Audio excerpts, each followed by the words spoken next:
আসসালামু আলাইকুম। আজকে একটা মেশিনের রিভিউ দিচ্ছি, শিনো X900। মেশিনটা ভালো, মোটামুটি ভালো, অনেক ভালো।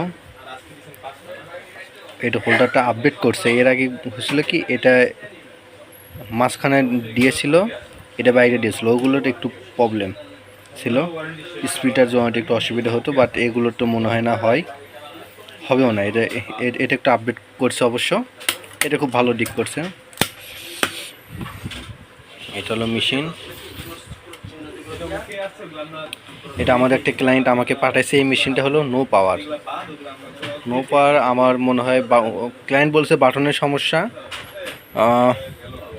আমি আসলে এখন চেক দেবো আসলে কী সমস্যা, কই থেকে কি হচ্ছে। ঠিক আছে এভরিওয়ান, ওকে, আমি দেখবো, বাটনটাও খুলবো, আসলে এটা কি বাটন প্রবলেম নাকি আসলে বোর্ড থেকে নো পাওয়ার হচ্ছে।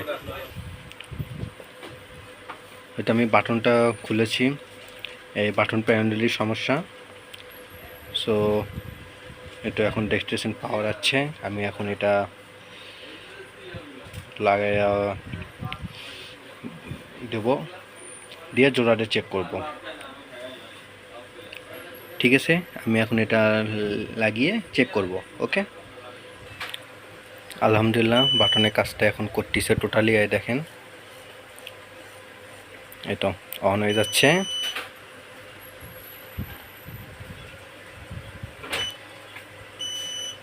এটা অফ হয়ে গেল।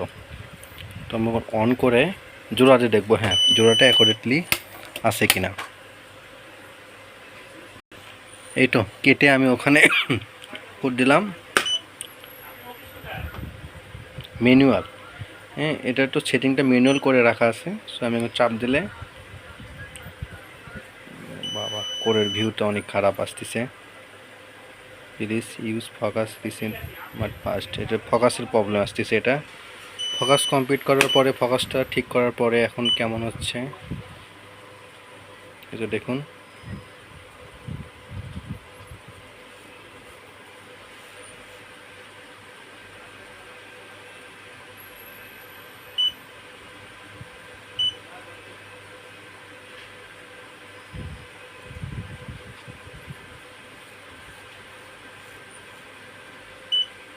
আলহামদুলিল্লাহ অনেক ভালো জোড়া নিয়েছে।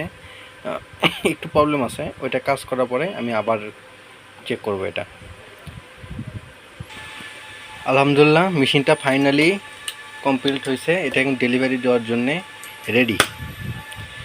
থ্যাংক ইউ সবাইকে। আসলে খুব ক্রিটিক্যাল কিছু প্রবলেম থাকে, এগুলো অনেক সময়ের ব্যাপার। সো এটা কাজ করতে আমার অনেক সময় লাগছে আসলে। এতক্ষণ আসলে তো অনেক লং টাইম ভিডিও হয়, এর জন্যে আমি ভিডিওটা পুশ করে রেখে দিয়েছিলাম। সো থ্যাংক ইউ সবাইকে ভিডিওটি দেখার জন্যে। ও আপনারা নেক্সট টাইম কেমন ভিডিও চান বা কী রকম সলিউশন চান যদি আমাকে জানান, তাহলে আমি আসলে ওই রকম করে ভিডিও তৈরি করে দেবো। থ্যাংক ইউ সবাইকে।